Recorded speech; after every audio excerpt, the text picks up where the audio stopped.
What do you call inside the Washington, D.C. Beltway, where a veteran member of Congress has been indicted on multiple racketeering charges? A once surefire POTUS candidate is now being viewed as an also-ran by some. Infighting explodes on one side of the aisle, and Sarah Palin could be making a government comeback.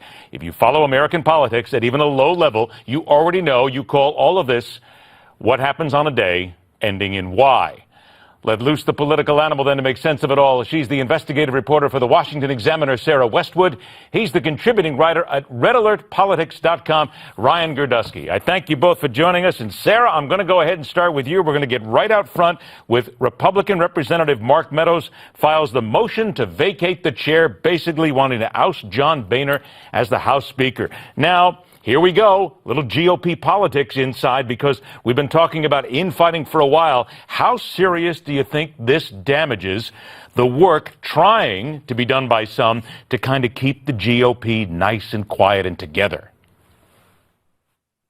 Well, there hasn't been a ton of unity in the House between congressional Republicans. Mark Meadows in particular was what some considered the target of retaliation for his vote against the Speaker when he was stripped of his subcommittee chairmanship on the Oversight and Government Reform Committee. He was quickly reinstated when his allies rallied to his rescue. But now he's issued this very rare procedural move to try and oust John Boehner and get back at him for trying to retaliate. It's honestly a mess, and it comes right before the August recess, so it's a questionable whether it will end up being effective. Ryan, is this just a wonderful moment for the representative, or is this something that actually has some wheels to it? You know, when Speaker John Boehner was reinstated as Speaker, there was an immense force in the House not voting for his reelection, and there was no concerted effort by who would be the strongest leader, maybe Jim Jordan or Daniel Webster, to oust him as the Speaker.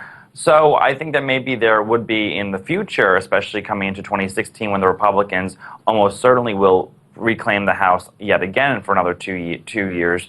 But as of right now, I'm unsure about this method into ousting the Speaker. All right, let's look at something else here. In Politico, inside Rand Paul's downward spiral. Ryan, this article seems to indicate that there's all kinds of trouble inside Rand Paul's organization right now. Underfunded, understaffed, low morale, and that he now pretty much has no chance to become POTUS or even get into the race. What do you think? How on are they? You know, I have some very close friends in the Rand Paul campaign in Iowa, and they've told me that, you know, that they're struggling along, they're chugging along. But as far as polling goes, Rand Paul has fallen apart pretty quickly. He was in the top 2 in New Hampshire, and now he's in the low single digits. I mean, he's campaigning he's below John Kasich in the most recent poll. Rand Paul has a very difficult time. You know, I always say to run for president, you need 1 million people who love you and 15 million people who like you. Rand Paul has alienated a lot of the people who loved his father without gaining tremendous amount of traction for new supporters because of other outside Tea Party-esque candidates like Ted Cruz in the race.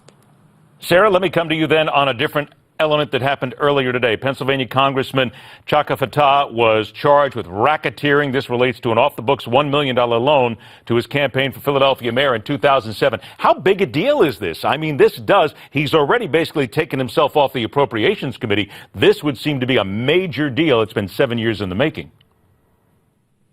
This is a huge deal because he not only accepted an off-the-books campaign loan, but then he attempted to use federal funding to pay it back.